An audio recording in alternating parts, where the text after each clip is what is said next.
Olá a todos, bem-vindos ao canal Milionário em 10 anos. O meu nome é Lina e, como já se está a tornar habitual, trago-vos notícias frescas dos mercados financeiros.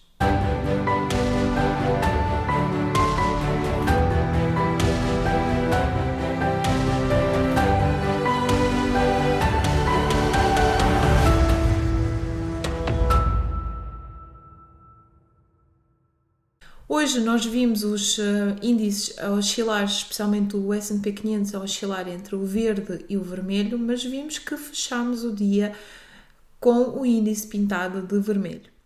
No mapa podemos ver que inclusive as Big Techs também cederam, como é o caso da Amazon, a descer 5,62%, a Google 4,28%, a Tesla, Microsoft, Apple. A única ilha verde que nós conseguimos ver no mapa é, à semelhança daquilo que já vimos na semana anterior, é o setor da energia. Portanto, este é um dos poucos setores que se mantém ainda à tona. De resto, vemos tudo pintado de vermelho. Nisto, a Nasdaq começou a entrar em bear market e com a continuação da invasão russa nos territórios da Ucrânia, conseguimos ver já as consequências um pouco por todo o mundo. O índice industrial Dow Jones caiu 2,37% hoje, atingindo o valor de 32.819 pontos, que é um resultado que o coloca mais do que 10% abaixo do seu recorde histórico, do seu máximo histórico, que foi registado a 4 de janeiro. O que já pode ser um índice, um sinal de que a correção está a começar. O S&P 500 recuou 2,97% e atingiu os 4.200 pontos, e há quem diga, as pessoas que fazem análise técnica e que seguem a análise técnica afirmam que isto é um grande nível de suporte. Portanto, se formos abaixo dos 4.200, provavelmente vamos ainda ver algumas correções mais significativas no S&P 500. Mas, mais uma vez, isto é para quem segue a análise técnica. O índice tecnológico da Nasdaq entrou em bear market, segundo a Reuters, porque fechou 20% abaixo do seu máximo. Ou seja, o máximo que foi registado foi a dia 19 de novembro e o fecho de hoje representa uma queda de 20% comparativamente a esse máximo.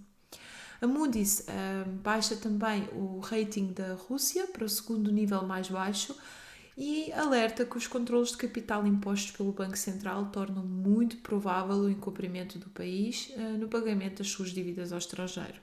Daquilo que nós podemos ver e observar nos últimos dias, o mais certo é que não vamos ver as dívidas pagas por parte da Rússia. Acredito que eles vão tentar livrar-se disso tudo e guardar o dinheiro, tendo em conta que a guerra, segundo as estimativas de algumas consultoras, custa cerca de 20 mil milhões de dólares por dia. O preço do petróleo já atingiu os 139 dólares, que é o máximo desde 2008. O preço do petróleo, neste caso de marca Brent, subiu mais de 18% entre o fecho da sexta-feira passada e a abertura desta segunda-feira, o que também, como é óbvio, afetou o preço dos combustíveis em Portugal, mas já vamos a isso.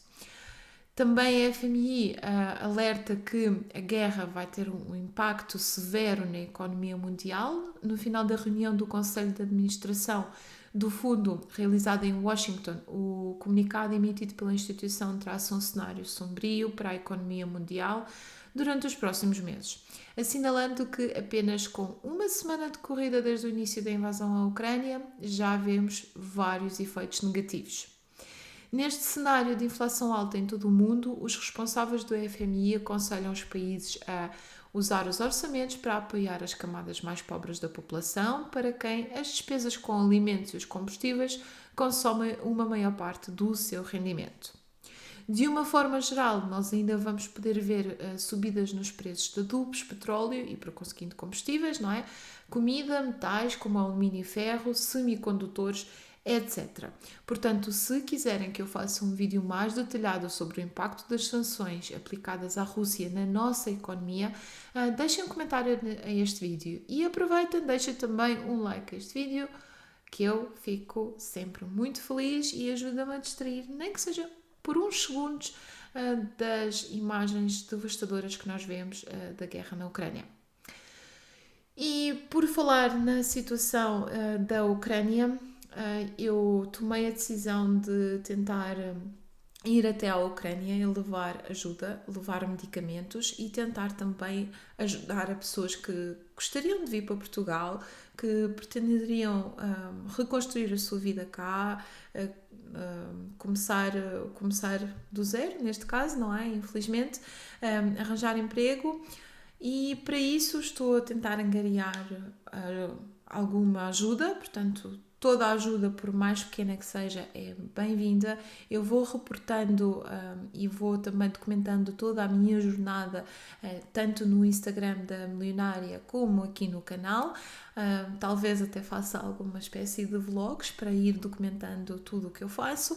A ideia principal é levar medicamentos daqui de Portugal para a Ucrânia mesmo, para o território da Ucrânia, para os armazéns e centros de distribuição de Lviv, e depois ajudar famílias que querem vir para Portugal chegar ao seu destino. Planeia-se fazer 2 viagens de ida e volta e, neste caso, a partida, ou seja, estou a contar arrancar de Portugal na quinta-feira já. Vocês têm aqui os dados, querem BWay, Revolut e também o IBAN, caso tenham possibilidade e vontade de contribuir com alguma ajuda. Os medicamentos já foram adquiridos, o transporte já temos, neste momento estou a coletar para o combustível. Em relação à ajuda à Rússia, por outro lado, vemos que a China poderá ser uma possível aliada à Rússia, pelo menos em termos económicos. No mundo onde a maior parte dos países virou-se contra a Rússia, fechou as suas empresas, parou o financiamento e entre outras sanções que vimos aplicadas, a lista dos aliados da Rússia não é assim tão grande e, tendo em conta o tamanho e tendo em conta as despesas e os desafios e a necessidade em termos não só económicos, mas também de acordos e produção e tudo mais, a China poderá ser a única ajuda à Rússia. Mas, pelo que vemos, essa ajuda, mesmo se acontecer, poderá ser muito limitada. Portanto, as sanções ocidentais continuam a pressionar a Rússia. Temos sanções comerciais, financeiras, e é algo inédito, atingir uma dimensão inédita. E, portanto, o Putin tem na China a sua única boia de salvação, por assim dizer, para evitar um colapso na economia. O gigante asiático constitui realmente uma alternativa credível numa altura em que as relações da Rússia com o Ocidente estão quase totalmente fechadas. Portanto, poderá vir essa ajuda, mas para já a posição oficial da China é, caso haja, será uma ajuda limitada no curto prazo.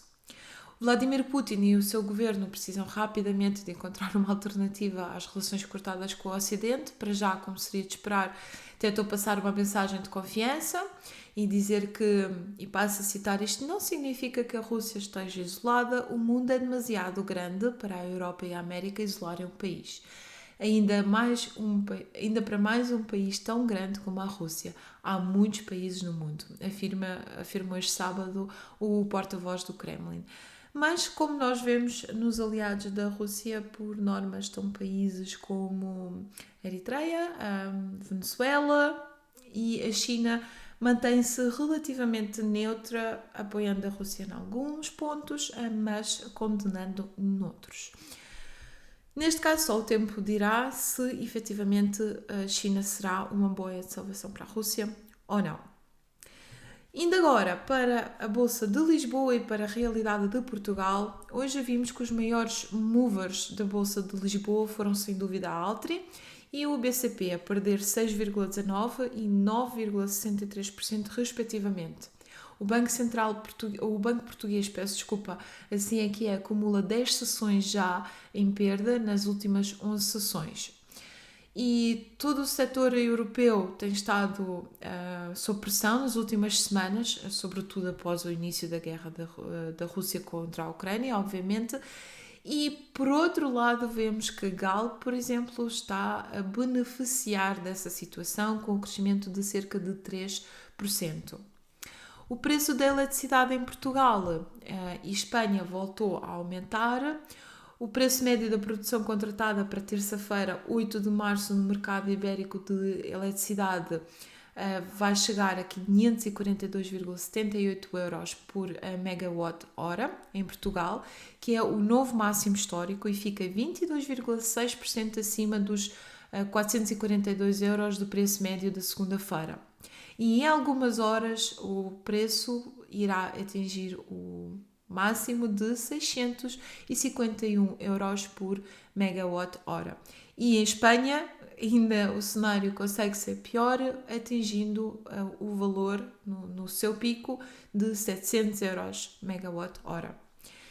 E como também já falei, temos aqui o preço do gasóleo e da gasolina com subidas significativas esta segunda-feira, é um dos maiores aumentos de sempre.